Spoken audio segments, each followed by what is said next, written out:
The Pentagon has served for more than 60 years as a symbol of power in defense of freedom. A five-sided fortress to safeguard the American dream.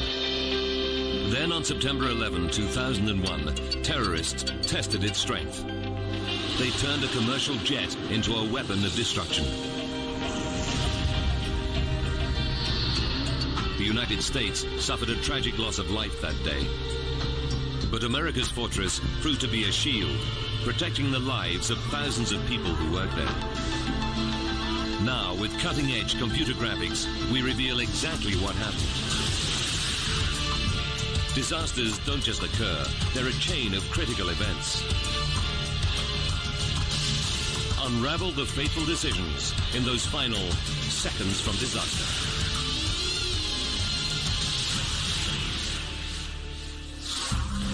The United States of America, Arlington, Virginia. The Pentagon. September 11, 2001. 6:46 a.m. Daybreak. While many Americans are asleep, the citadel of American defense kicks into action. WTOP News Time. This is the 11th of September. Good morning. I'm Richard Day. Army Lieutenant Colonel Marilyn Wills is already planning her day. That morning, I called a girlfriend and asked if she could get the girls to school because I had to go and my husband had to go. So I kissed them, smacked them, I'm out. Marilyn is one of almost 23,000 employees who converge on the Pentagon every working day. Men and women, civilians, soldiers and sailors, Marines and airmen. The Pentagon is one of the largest office buildings in the world. Its 5 floors are made up of a unique 5-ring design. Almost 30 kilometers of corridors weave through more than 600,000 square meters of office space, the equivalent of 3 Empire State Buildings. It's a city unto itself, with all conveniences under one roof. And a high-tech operations center monitoring the building's safety and security. 7 a.m. Bobby Hogue, a top Marine Corps lawyer, arrives at the Pentagon. I had a standing breakfast meeting with the Assistant Commandant of the Marine Corps. We met at the General Officers Mess. You know, oh dark 30, as the Marines say. The day also begins early for those catching West Coast flights out of Washington Dulles International Airport.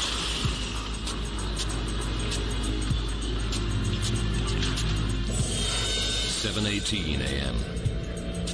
Terrorists carrying knives and box cutters make it through the airport security checkpoint and board American Airlines Flight 77. 8 a.m. The Pentagon offices are now in full swing. Marilyn Wills is about to set off for her departmental meeting. Her military career spans 20 years. For the last 2, she's served as Army Personnel and Congressional Affairs Officer. My office mate and I discussed what I'm going to talk about at the Tuesday meeting. And so I told her, see you later, and I went on to the conference room. 8:20 a.m. Air traffic control is at Dulles Airport. Clear American Airlines Flight 77 for takeoff. American 77, your departure frequency will be 125.05. Runway 30, cleared for takeoff. 125.05, runway 30, cleared for takeoff. American 77. On board of 53 passengers, 2 pilots, 4 flight attendants, and 5 men planning mass murder. Among the passengers are a family of 4, a political commentator, and 3 students with their teachers who are on an educational trip led by 2 employees of the National Geographic Society. The aircraft's fuel tanks carry enough for its 4,220-kilometer cross-country flight to Los Angeles. 8:46 a.m.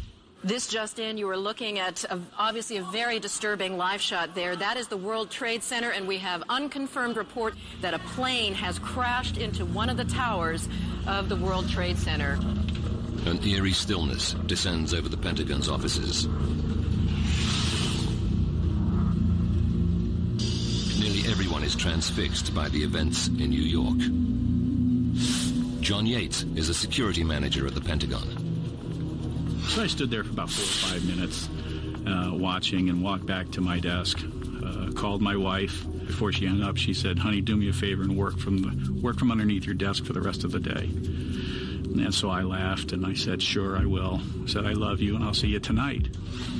At this moment, no one is quite sure of the gravity of the situation.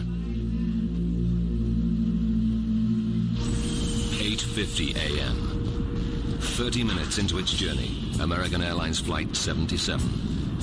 It's now at its cruising altitude of 10,500 meters and is crossing the Ohio-Kentucky border. The air traffic controller at the Indianapolis Control Center radios the pilot. American 77, to direct comma. Direct comma with American 77, thank you. Those are the last words heard from the pilot. American 77, American Indy radio check. How do you read? American 77, American Indy radio check. How do you read? There's no answer.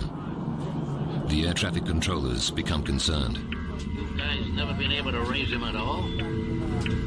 No radio communications and no radar. In the same instant, the plane's flight information disappears from the controller's radar screen. They no longer know where the plane is. 8:54 a.m. Without anyone realizing, American Airlines Flight 77 has changed course. It turns around and is heading back east. On the third floor of the Pentagon, Bobby Hogue, Peter Murphy, and another Marine Corps lawyer discuss a case. 9:03 a.m. A second plane hits the World Trade Center. Bobby Hogue is convinced this is a terrorist attack. So everybody knows now what's happening, and you know, now you have to act. You have to do something. I mean, we're in the Pentagon. It's the National Military Headquarters. So I start asking our clerk, call the security guys, find out what the status of the building is. Everybody's watching TV. Nobody's watching the building. What's going on? And Corporal came back to me and said, threat conditions normal.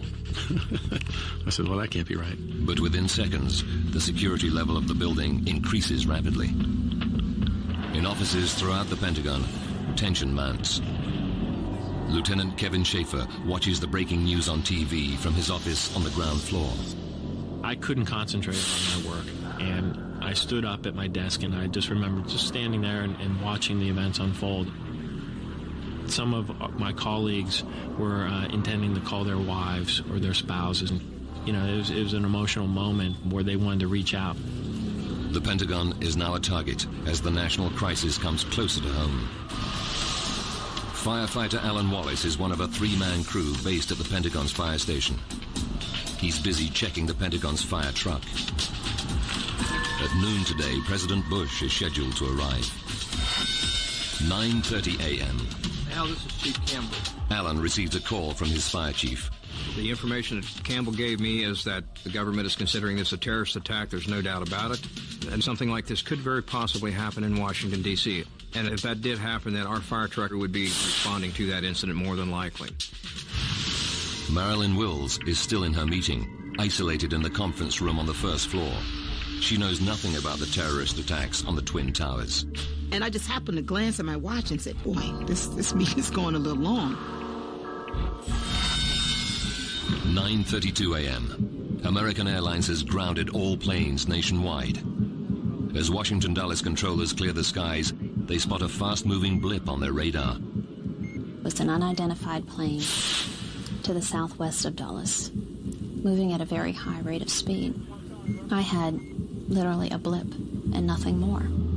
Traveling at 750 kilometers an hour, the plane is heading straight for the protected airspace covering the Capitol and the White House. And it was just a countdown, 10 miles west, 9 miles west. And all of a sudden, the plane turned away. But the unidentified plane makes a dramatic 330-degree turn, nearly a complete circle. It's now heading directly for the Pentagon. We lost radar contact with that aircraft. And we waited, and we waited, and your heart's just beating out of your chest.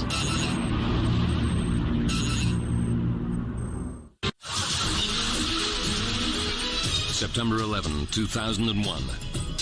two airliners slam into the Twin Towers in New York City.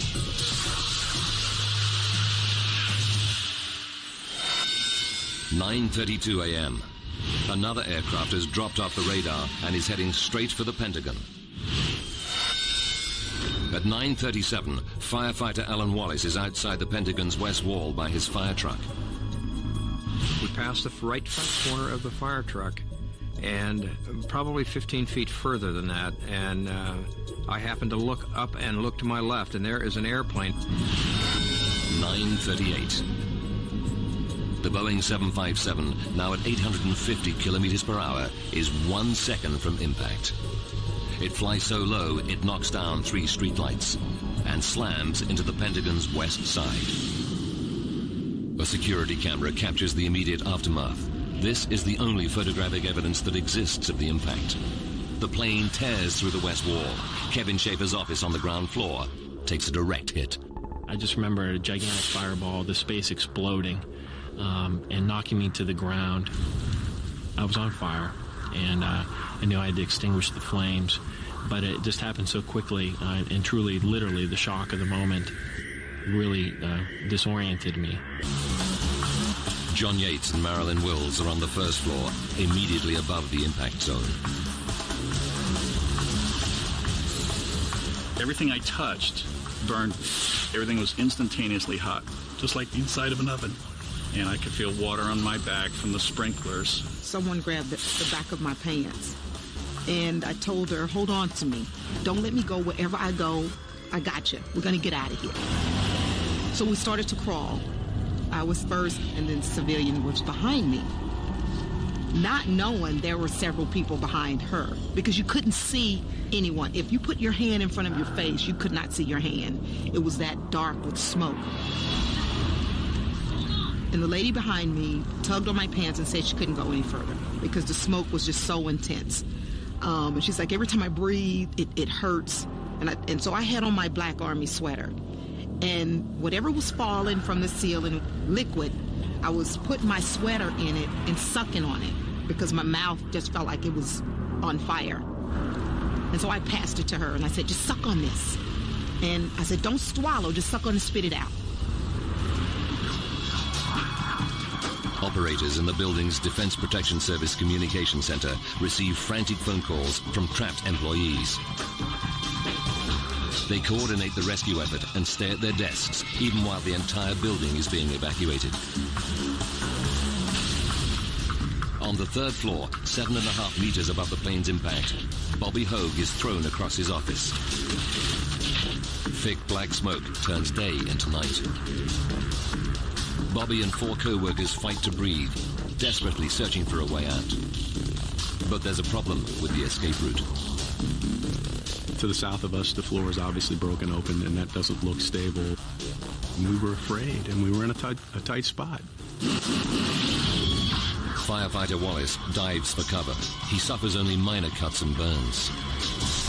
The blast sets his fire truck ablaze, but without a moment's hesitation, he climbs into the burning vehicle to call for backup. Former rescue engine 161 responding. For box 7560, reported an airliner into the Pentagon, heliport side. 9:40 a.m. The roads around the Pentagon come to a standstill. Rescue teams have to force their way through to reach the disaster area. Thick black smoke is choking Kevin Schaefer. But as he crawls over piles of hot debris and intense fires, he spots a possible escape route. I could see the sunshine almost, but it was all obscured by the smoke. I really just started racing towards that light, and I walked through this hole, and it was obviously this freshly blown out hole.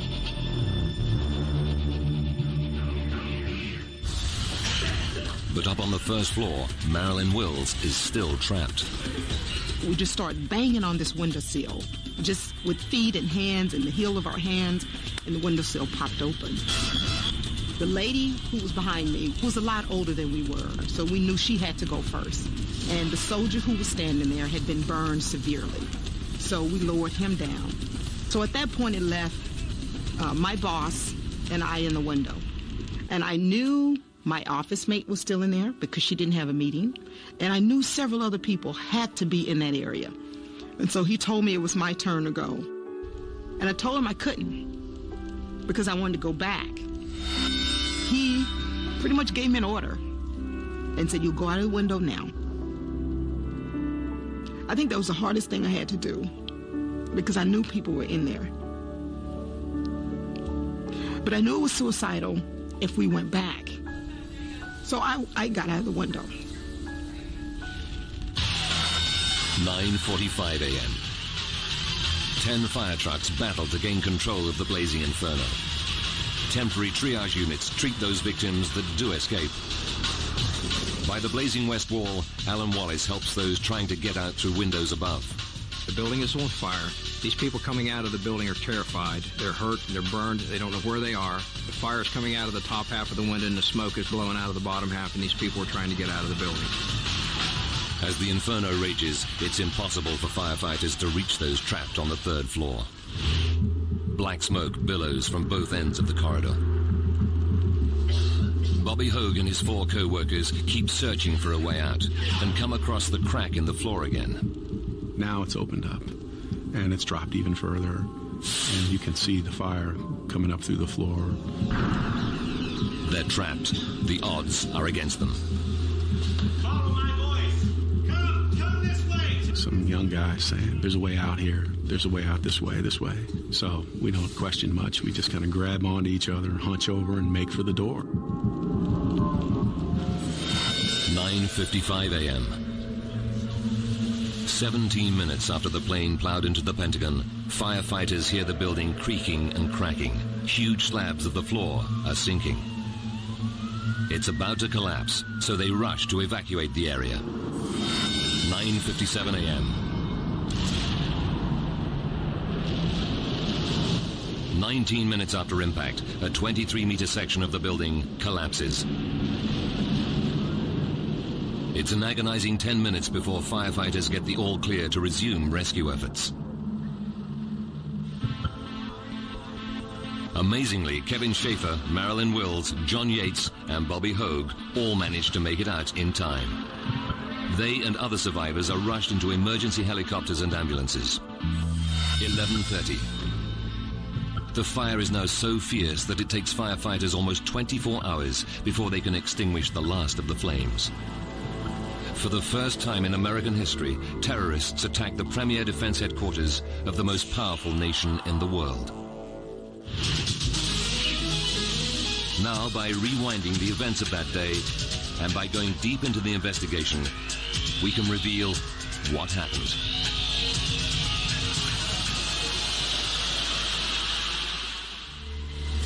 Cutting-edge computer graphics will take you where no camera can go, into the heart of the disaster zone. This terrorist act has cost the lives of 184 innocent victims, 59 passengers and crew aboard the plane, and 125 Pentagon workers. Almost 23,000 people work in the Pentagon every day. When the plane rams into the building at 850 kilometers an hour, it's loaded with 20,000 liters of jet fuel. It's an explosive force with the energy of almost 500 kilograms of TNT. Much more of the building should have been destroyed. If investigators can figure out how so much of the Pentagon survived, they can protect more people in offices across America and the world. The Federal Bureau of Investigation takes over the crime scene. And the American Society of Civil Engineers gather a team of 6 fire and structural experts to examine the building's damage. But investigators don't start with the building. First, they need to concentrate on the flight and examine how the plane entered the Pentagon. They begin by listening to air traffic flight recordings. 78 minutes before impact, American Airlines Flight 77 gets clearance for takeoff from Dulles International Airport. American 77, your departure frequency will be 125.05. Runway 30, cleared for takeoff. 12505, runway 30, cleared. These recordings show that for the first 31 minutes, American Airlines Flight 77 was flying on course and in communication with air traffic control. 44 minutes to impact. Data from the aircraft's black box proves that American Airlines Flight 77 begins a 180-degree turn and heads back east over West Virginia. 42 minutes before impact, all contact with the flight is lost. American 77, American Indy radio check. How do you read? What was happening in that aircraft after the pilot's last communication with air traffic control? Radio check. How do you read? As a former air crash investigator with the National Transportation Safety Board, Bob Francis has a good idea. Clearly there was no problem at 8:50. 8:56, hijackers in control of the airplane. One of the very first things the hijackers would have done would have been to turn the transponder off.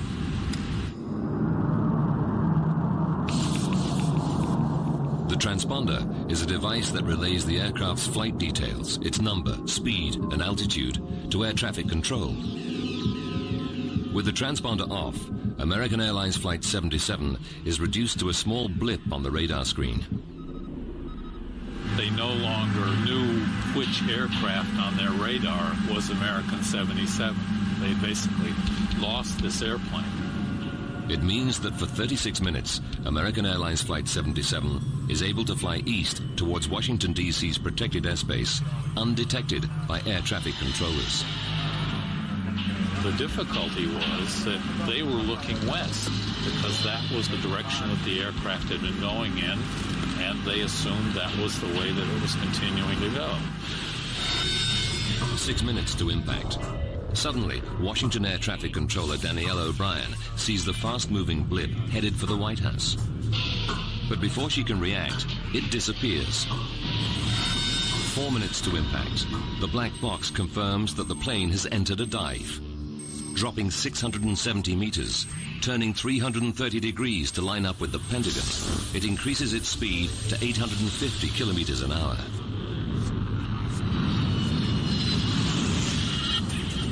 American Airlines Flight 77 slams into the Pentagon's west wall. This computer recreation shows that the plane is flying dangerously low. Now, the angle at which it hits the building becomes the new focus for investigators.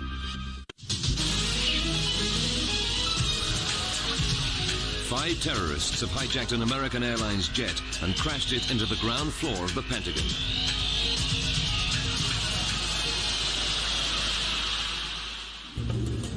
Using advanced computer graphics, we go into the heart of the disaster zone to reveal exactly what happened. Discovering how the plane hit the building is a critical first step in investigating the tragedy. There are no images of the actual impact. The only photographic evidence is from a security camera. It takes one photo every second.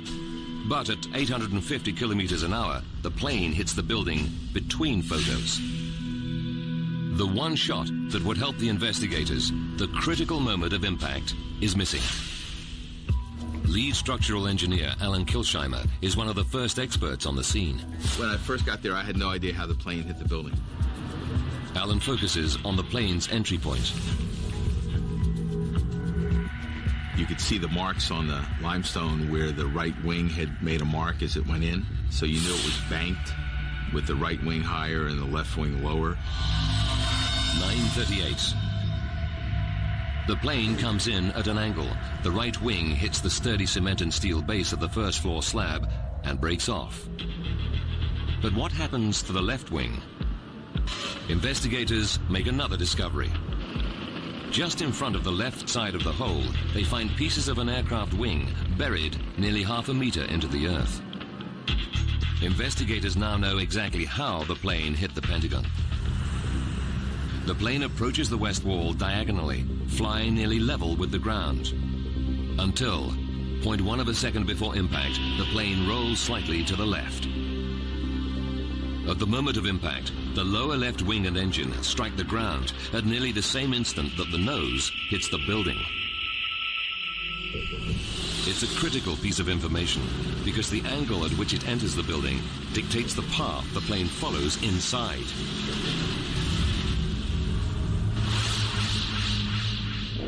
There's a thin line between surviving or not, and it's a matter of centimeters. Now investigators want to know what happens as the plane plows through the building. For clues, they turn to dramatic footage of a controlled aircraft crash test. In 1984, the Federal Aviation Administration tested the effectiveness of a fire-retardant fuel by crashing a Boeing 720 aircraft in the Mojave Desert. They matched this experiment to what happens to Flight 77. First, they compare the speeds. The plane in the experiment was traveling at 274 kilometers an hour when it hit the tarmac.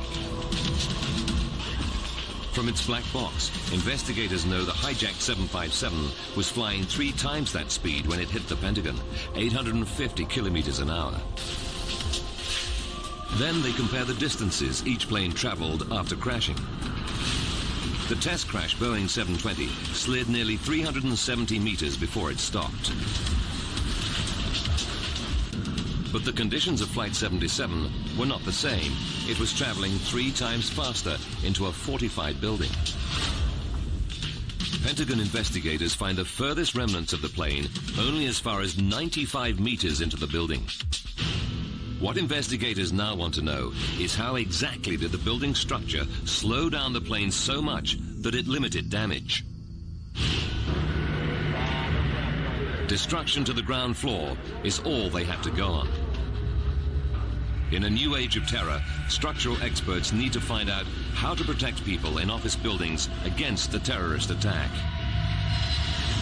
The plane crashed into the Pentagon with such force it wiped out many of the supporting concrete columns.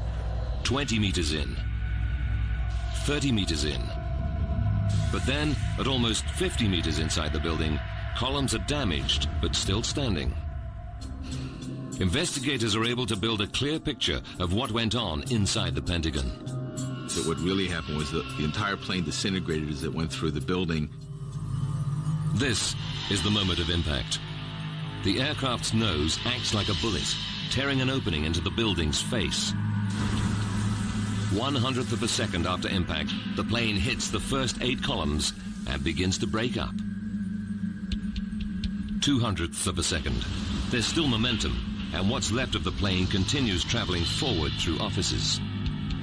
1/2 a second. The black box cockpit recorder and the landing gear punch nearly 100 meters into the building. These are the only recognizable parts of the plane to survive.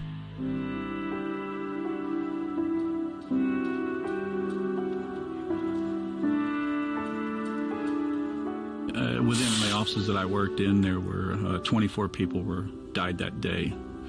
3 people in my immediate office, my boss and 2 of my coworkers, and then 21 other of my friends. The plane tears through the ground floor offices just below John Yates and his colleagues. But it's fire and toxic smoke that claims the lives of nearly 2/3 of the victims.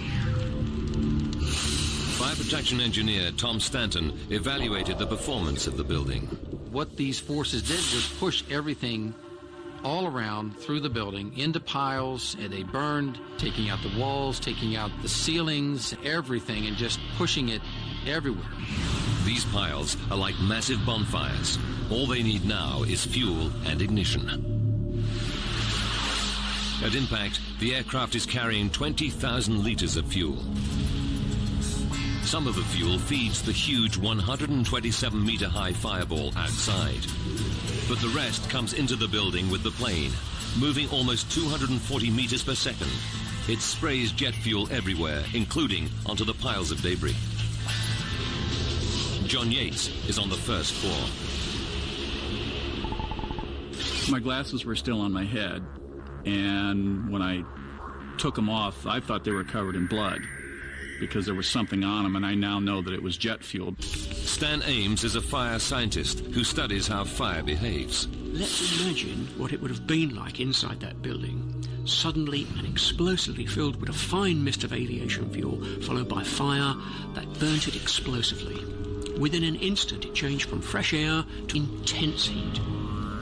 This type of fuel-air reaction is used in bombs that are designed to explode, remove all the oxygen from the atmosphere, and produce lethal conditions.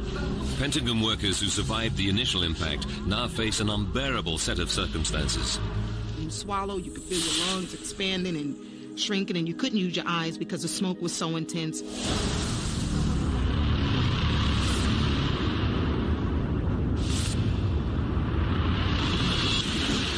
Conditions are intolerable. Fires and explosions rage along the plane's 95-meter track through the building. As widespread as those fires were, some people, like John Yates, did survive. But how? Just 1 year before 9/11, the Pentagon's fire protection systems were overhauled. Engineers installed high-powered sprinklers that could handle twice the amount of fire. As luck would have it, these new sprinklers existed in the very part of the building the plane hit. John Yates on the first floor suffered second and third degree burns over 35% of his body. But without these extra sprinklers, he wouldn't have survived. Sprinklers are the most important thing when it comes to fire suppression or fire protection because they're automatic, they're very reliable, and they do the job and they do it well. But it was a different story on the ground floor. Here, investigators were sure no one in the plane's path could have survived. But remarkably, one man did. How he got out alive is an incredible story.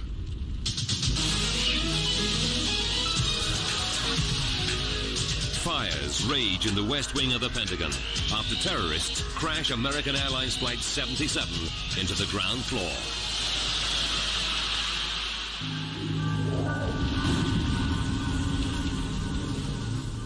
There we were in the heart of the Pentagon, and all of a sudden, in an instant, everything is exploding around me.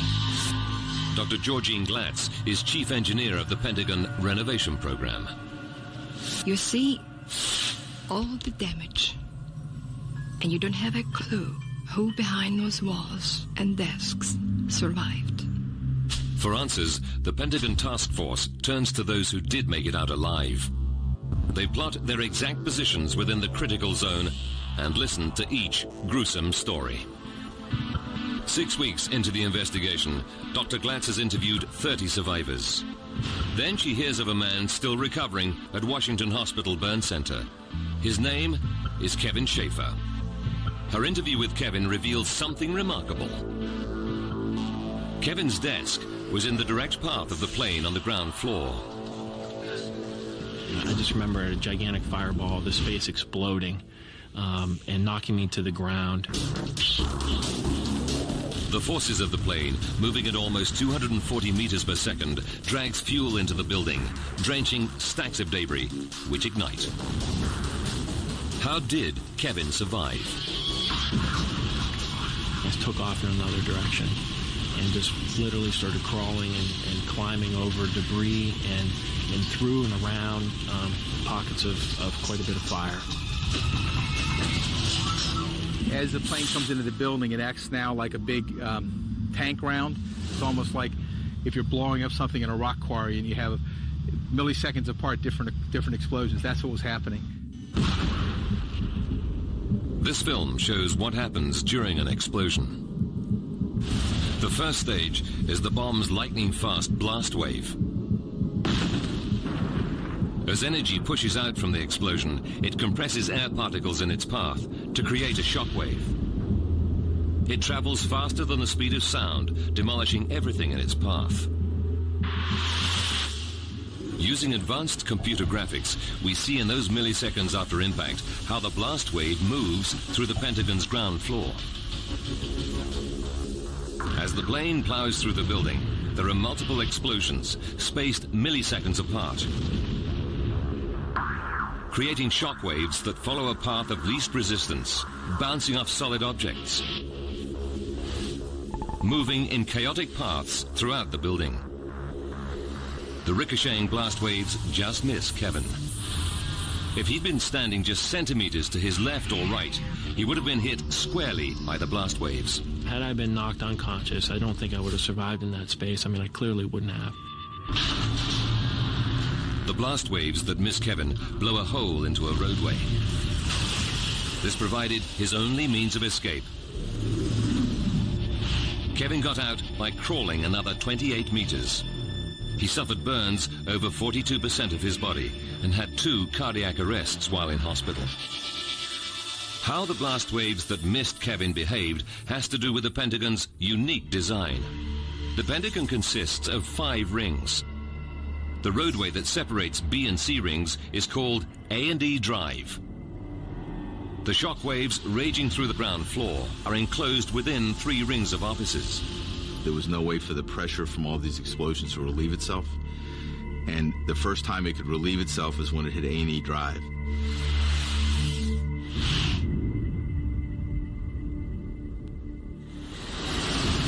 In the end, the path of destruction is only a small sliver of the entire 600,000 square meters of offices. If there'd been no road between the rings, the blast forces would have continued wreaking havoc through at least one more solid ring of offices, killing more people on its way. But other features of the building also saved lives. To see them, we need to rewind to the moments after impact. Marilyn Wills and those in the human chain crawl across the first floor to escape. They're directly above the crash zone. Concrete columns are blown apart and obliterated. But remarkably, the first floor remains standing for 19 minutes before it finally collapses. In these precious moments, Marilyn and her fellow survivors reach the window. The whole investigation now focuses on understanding why this part of the building withstood a jet going at 850 kilometers an hour, and why it didn't collapse upon impact. As investigators map the area, they find that 30 of the ground floor columns were wiped out, and another 20 severely damaged. Structural engineers are mystified. With so many columns knocked out or damaged, what held up the building? They look back to 1941. Construction on the Pentagon began on September 11, remarkably, exactly 60 years before the terrorist attack. At the time, War Department officials believed there'd be no need for such a massive war headquarters after World War II. The building would become a warehouse for files. To support the heavy loads, construction workers put in extra beams and columns, and they added extra steel reinforcements. After 9/11, the Pentagon's lead reconstruction engineer, Alan Kilsheimer, built an exact replica of the 1941 beam and column system found inside the Pentagon. You blew this column out right here, what would happen is this beam would say, there's nothing holding me up anymore. And it would say, geez, I better go along this steel line over to the next column and see if I can carry myself to the next column. The fact that these bars were doubled up like this, either in the bottom or the top, allowed that to happen. Kilsheimer took a closer look. Each column contained a continuous piece of reinforced steel from floor to ceiling. What this does is this stops these bars from bending outward, and it stops the concrete from in here from coming out of this cage. As the catastrophic forces raged through the ground floor of the Pentagon, they destroyed 50 columns along the path of destruction. But it's the reinforced steel within the remaining columns that kept the building up. This wouldn't happen in today's construction. What happens is if one of these breaks, the whole thing doesn't fail, while on a new building, if 1 or 2 of those break, the whole column could blow out. But investigators discovered another feature of the 1941 design which also saved lives. 3 minutes after the explosion, Bobby Hogue and his colleagues on the 3rd floor came across a crack in the floor. Then I stepped over what was the expansion joint that bisected our office. And that's when I really became aware that the building was in a state of collapse, or about to collapse, because it was clearly broken open. The floor had just cracked in half. The reason? The Pentagon's original designers added structural features called expansion joints. These joints accommodate the expansion and contraction of the building through the seasons. They allow room to expand in the heat of summer and contract in the cold of winter. Because of these expansion joints, the Pentagon behaves like a series of separate buildings. So on September 11, the expansion joint on the Pentagon's west side protected the rest of the building and ultimately saved lives. 19 minutes after impact, the Pentagon looks as though a knife cut it right at the expansion joint. Had this not been an expansion joint and this would have been rigidly connected from this side to this side, we would have lost a much larger piece of the existing building north of the expansion joint. The expansion joint bought time for the survivors to make their way to safety. If you're going to have to go through something awful like this, you know, the Pentagon is as good a place to choose as any. I mean, God forbid you should ever have to make such a choice. But if you have to, you want to choose that place. On 9/11, the Pentagon heroically withstood the extreme forces on its structure. But investigators found yet another reason why so many people survived. These windows.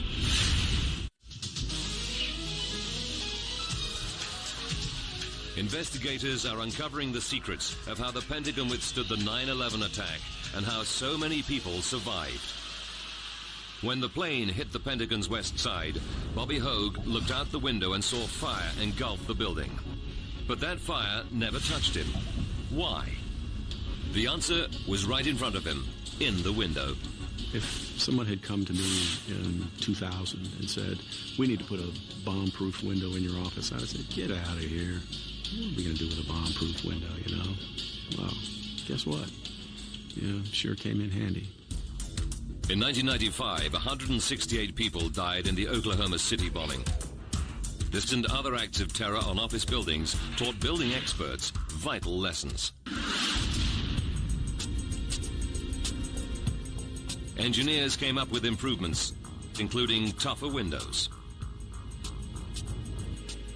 So where there were blast-resistant windows, people were able to escape, especially on upper floors. These windows, just meters from the plane's entry point, are still intact. Without them, Bobby and hundreds more Pentagon workers could have died.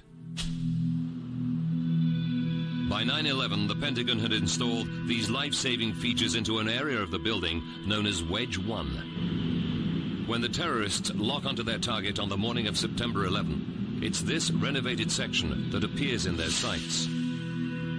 But the Pentagon renovation program also saved lives in ways no one could have predicted. On 9/11, the plane enters the building diagonally into Wedge 1, but continues wreaking havoc into another section known as Wedge 2. Normally, 5,000 people work in this space, but by September 11, renovation of this second wedge was underway. 3 months earlier, most of the 5,000 employees who work in Wedge 2 were relocated to temporary offices elsewhere. Had this been in another area of the building, there could have been tremendously higher, 10 times the amount of losses, much more on the magnitude of New York City. Finally, investigators pieced together the tragic course of events. 8:20. American Airlines Flight 77 takes off from Washington Dulles Airport with 53 passengers and 6 crew aboard. 8:56. Hijackers turn off the aircraft's transponder. Air traffic control loses Flight 77. 9:38. The Boeing 757 flies into the ground floor of the Pentagon. In milliseconds, the aircraft begins to disintegrate. Fuel spews through the building. Violent fires and explosions track the plane's brief but deadly journey. 9:39. The sturdy 1941 construction with expansion joints and blast-proof windows withstands the impact, allowing many Pentagon workers to make their way to safety. 9:57. Only 1/5 of the area hit collapses. All the passengers and crew and 125 Pentagon workers perish. The heroism of the Pentagon employees themselves saved countless lives. Any service member, a soldier, airman, Marine, it's something in you that you never leave your comrades. When that lady grabbed the back of my pants, I believe that was the best thing that happened to me that day. I was no longer responsible for Marilyn Wills. I was responsible for her and all of those people who followed her.